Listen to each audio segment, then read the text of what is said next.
welcome back to Greyberg. Today we're covering a series of heartbreaking events that many in the Pacific Northwest are still trying to comprehend. Between late 2022 and mid-2023, multiple women were found dead under suspicious circumstances in and around the Portland, Oregon region. At first glance, the causes looked independent. Different counties, different timelines, and different immediate details. But by the middle of 2023, authorities believed they saw a disturbing pattern. Eventually, a single suspect was linked to at least 3 of these women's deaths, a man named Jesse Lee Calhoun, who was indicted on multiple charges of second-degree murder and abuse of a corpse. The case has stirred controversy, sorrow, and a deeper conversation about how we as a society protect vulnerable individuals and handle the early release of inmates. We'll be dissecting everything we know so far, who these women were, how each case unfolded, why law enforcement started suspecting Jesse, and the intense legal battle that awaits. If you're new here and want to see more in-depth true crime coverage, make sure to like and subscribe. Every little bit helps our channel reach more people. Now, without further ado, let's get right into today's case. When these kind of stories break, it's all too easy for the media and public to focus on the alleged killer. But as always, I want to start by remembering the women who lost their lives. They're more than just names or statistics. Each had loved ones, friends, and dreams that were cruelly taken away. Let's begin with Joanna Speaks, a 32-year-old mother from Oregon. She was described by many as a charismatic and loving person, someone who could walk into a room and instantly bring smiles to people's faces. Family members recall how she would joke around, pull silly pranks, and had a voice that carried when she was in her element. She had 3 children, 2 teenage boys and a 7-year-old girl. Close friends say that despite personal struggles, her priority was always trying to do right by her kids. Joanna battled addiction for years. She had periods of sobriety and periods of relapse, a cycle that's all too common and can make a person very vulnerable to dangerous situations or manipulative individuals. In early 2023, relatives said she seemed determined to find stability. She was last seen in mid-March staying around Vancouver, Washington, and sometimes crossing into Portland. Then, on the 8th of April 2023, a passerby near Ridgefield, Washington discovered her body in an abandoned barn. The medical examiner confirmed that Joanna died due to blunt force trauma, strongly suggesting homicide. She'd likely been killed elsewhere and transported to that location. Her family was shattered, not just by her death, but by the way it was concealed. For her children, the abrupt loss of a mother was no easy road to healing. Next is Charity Perry, who was only 24 years old when she passed. She hailed from Longview, Washington, and had lived around the Portland area. Charity dealt with schizophrenia, a serious mental health condition that made day-to-day life challenging. Family members have shared that she had a compassionate and warm personality with a bright smile that lit up rooms when she was doing well. But living with untreated or undertreated schizophrenia can put a person in precarious living conditions. At the time of her disappearance, she had been in downtown Portland, where the resources for mental health are present but often overwhelmed. Her family lost contact with her in early March 2023. For weeks they tried to locate her, hoping she'd appear at a hospital or a shelter. Then, on the 24th of April 2023, the Multnomah County Sheriff's Office announced the discovery of Charity's body near a culvert close to Ainsworth State Park in the Columbia River Gorge. She'd apparently been killed and left in a remote area, the kind of location that screams an intentional effort to hide a crime. Loved ones have since highlighted just how dangerous it can be for someone battling mental health illness without a stable home environment or consistent medical care. The tragedy has stoked calls for better outreach and community support. We also have Bridget Webster, a 31-year-old from Milwaukee, Oregon. People who knew her say that Bridget had an optimistic spark, always there to console a friend or share a laugh with a stranger. She was close to her grandfather, who partially raised her, and described her as always smiling and always happy. Despite that sunny demeanor, her life took a dark turn in April 2023. On the 30th of April 2023, just 6 days after Charity was found, Bridget's remains were discovered along a rural roadside in Polk County, southwest of Portland. Although local authorities kept most of the details out of the public eye, they confirmed it was a suspicious death. Bridget's family and friends were blindsided, struggling to grasp how someone they cherished could wind up in such a terrifying situation. Her grandfather spoke to local media, fondly recalling how caring she was as a child and expressing hope that justice would be done. Additionally, 2 other young women were connected to these investigations by timing and place. Kristen Smith was 22 when she disappeared in late December 2022.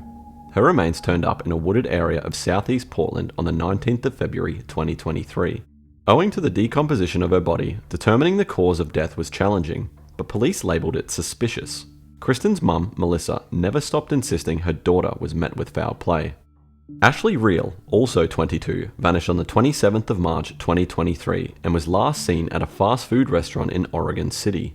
Her body was later found on the 7th of May 2023 near Eagle Creek in Clackamas County. This death too was classified as suspicious by law enforcement.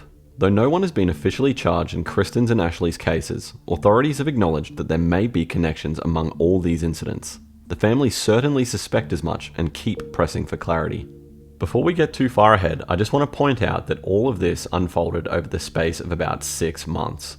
By mid-May 2023, there was a wave of fear spreading across the Portland area. The region was officially on edge. Folks speculated wildly on social media, with rumours swirling about a possible serial killer targeting vulnerable women. The official stance from law enforcement was cautious, but behind the scenes, agencies in different counties were starting to collaborate at an unprecedented level, running checks on common leads or persons of interest. One key issue was that the bodies turned up in different counties: Multnomah, Polk, Clackamas, and across the river in Clark County, Washington. That meant each sheriff's office and medical examiner had its own procedures. Early in the timeline, nobody wanted to jump to the conclusion that one perpetrator was behind them all. The evidence for each homicide was thin: no obvious crime scenes, no immediate suspects, and victims who may have lived partially outside mainstream systems. Some were dealing with homelessness, mental illness, or addiction. The public, especially friends and families of the missing women, wanted the authorities to confirm if the cases were connected. The question on everyone's mind was whether there was a single predator operating in and around Portland, preying on those in vulnerable circumstances. Yet police insisted there was no articulable danger to the general public.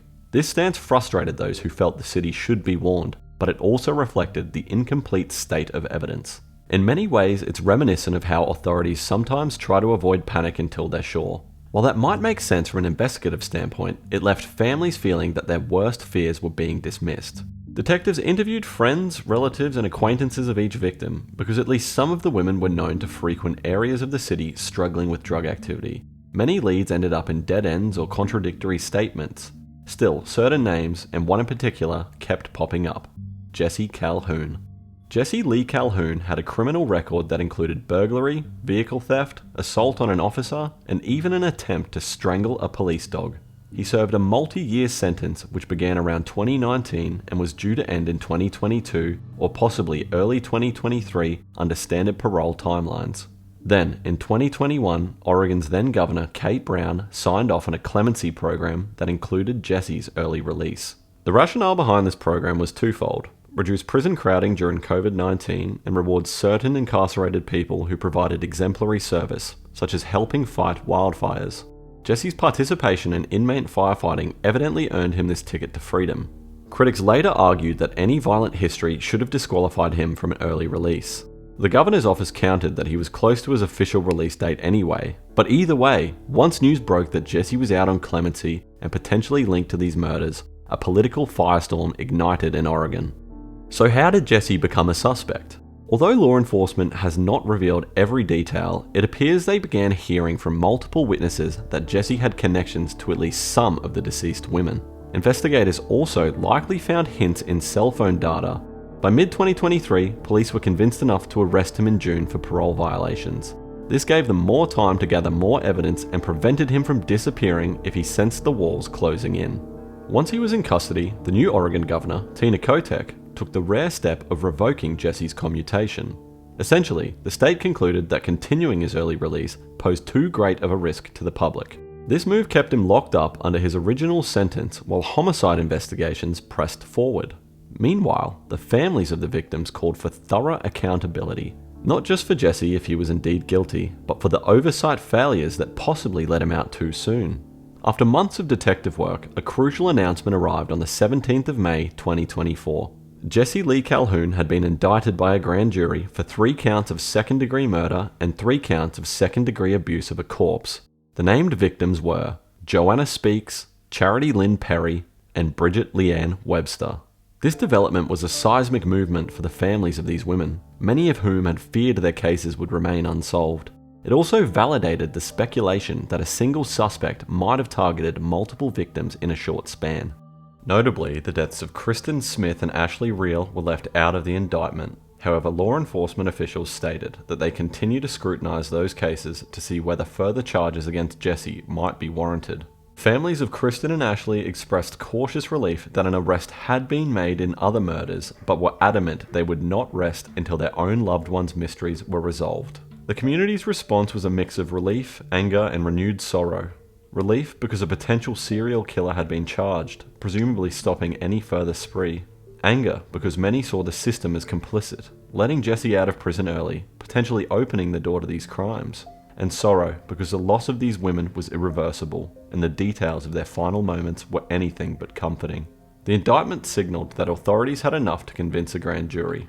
Of course, the full details remain largely under wraps pending trial, but a few points have surfaced in local reporting. Digital forensics like phones, social media accounts, or messaging apps might show contact between Jesse and the victims shortly before they disappeared. In modern investigations, data can map a suspect's movements to specific locations, similar to how phone pings have solved countless high-profile cases before. Witness statements as well. Rumour has it that friends or acquaintances of at least 2 victims came forward, saying Jesse had been around them or had a falling out.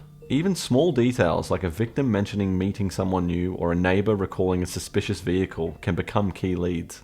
It's also worth noting that the ways in which Joanna, Charity, and Bridget were found show certain parallels. All were discovered in remote or rarely trafficked locations, strongly indicating an effort to conceal the homicides. Investigators suspect the killer had travelled to multiple counties, likely late at night or during low traffic times, to dispose of the remains. Even more suspicious is the timeline alignment. The suspicious deaths happened just over a few months, and Jesse had been out on early release during that specific time frame.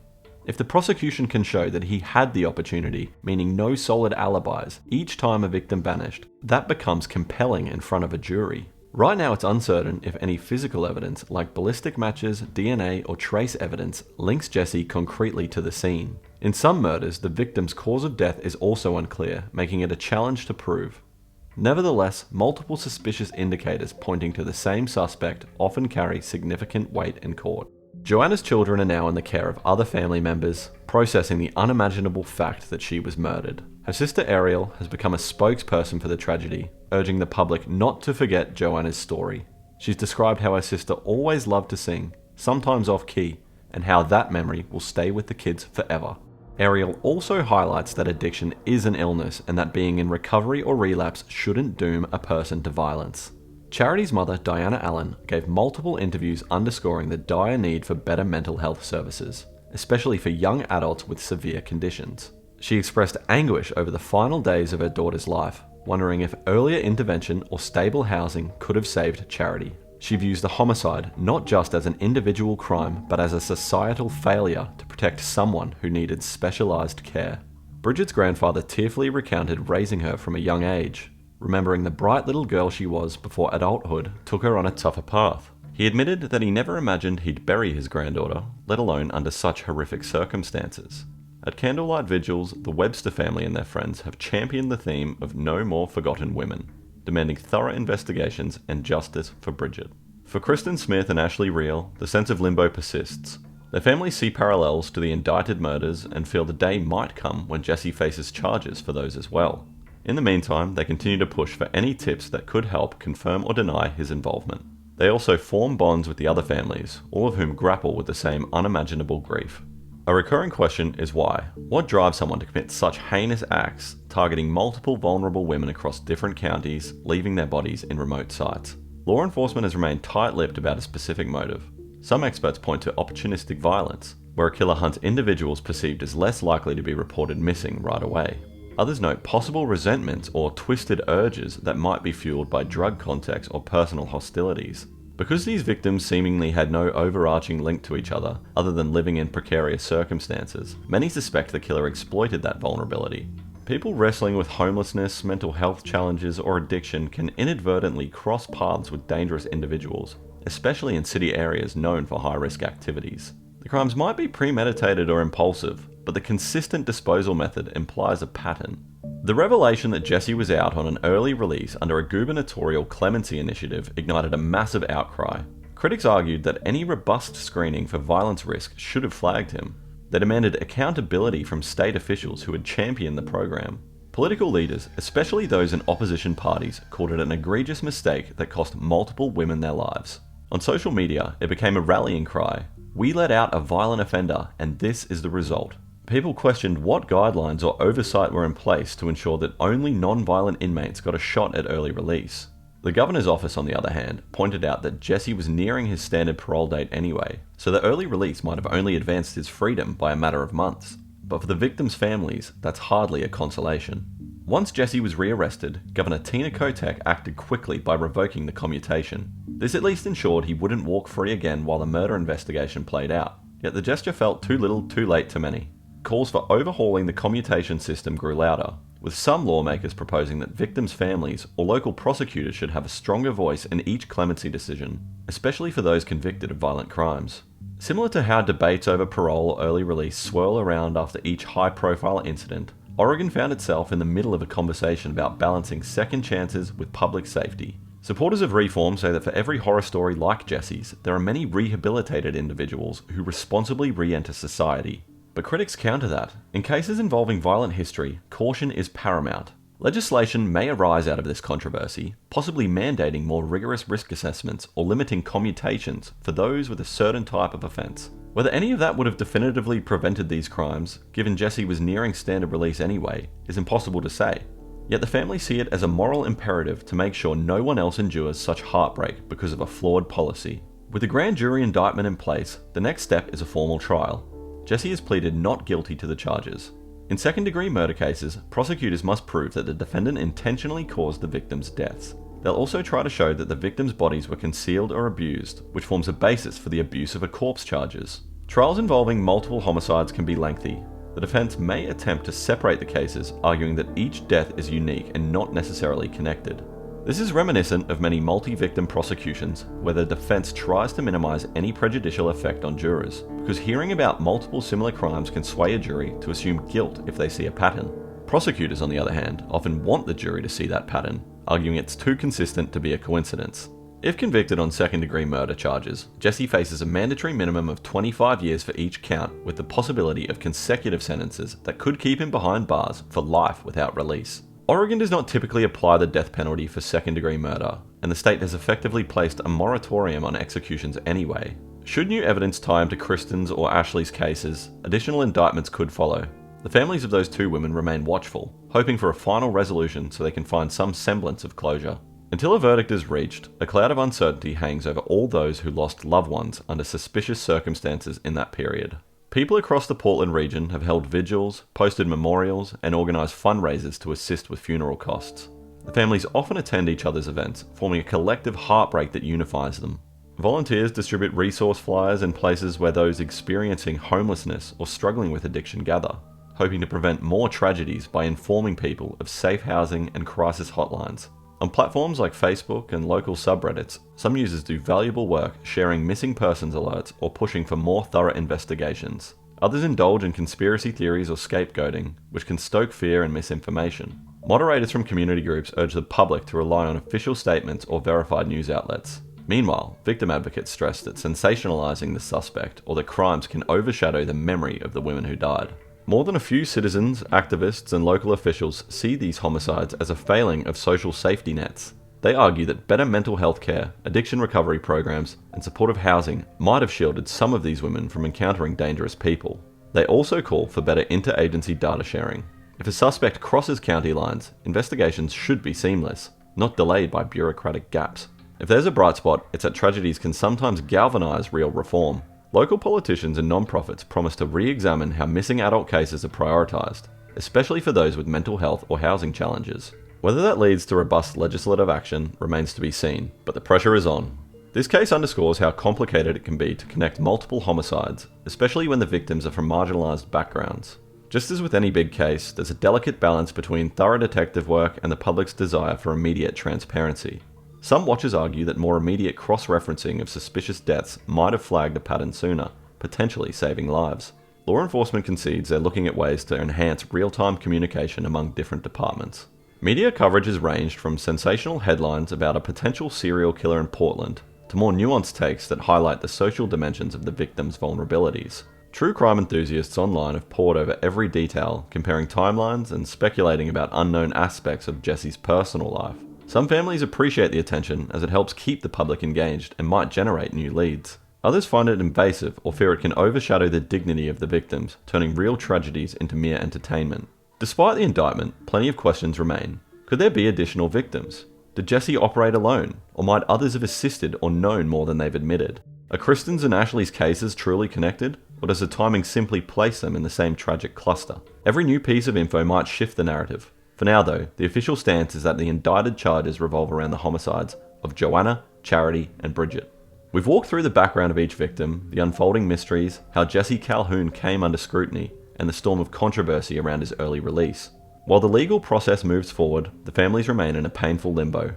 Grateful that a suspect faces charges, but aware that any trial could be long and grueling. The spotlight now shifts to the courts. Will the prosecution lay out ironclad evidence that Jesse methodically targeted these women, or will the defense poke enough holes to create reasonable doubt? As watchers of these events, it's easy to get caught up in the scandal or the politics, but we can't forget that real people lost their lives, and real families are seeking answers and closure. If you want to stay updated on developments, definitely keep an eye on our channel. We'll be tracking any public motions, court filings, or statements from the families. This is likely to be a significant trial once it commences, potentially revealing details that the authorities have kept hush-hush so far. Thank you for tuning into Greyburk and following this deep dive into the suspicious deaths in the Portland area and the indictment of Jesse Calhoun. It's a sober reminder that behind every headline, there are lives cut short and loved ones left in mourning. We can hope that the justice system, flawed though it may be, will bring some resolution to these painful losses. Please leave your thoughts in the comments. How do you feel about the clemency process after hearing about this case? What's your perspective on providing second chances versus ensuring public safety? Do you think law enforcement handled this correctly, or is there room for a quicker intervention? Anyway, thanks for tuning in. That's all for today. If you did enjoy this video and want to stay up to date with when I post next, make sure to hit subscribe, and I'll see you in the next video.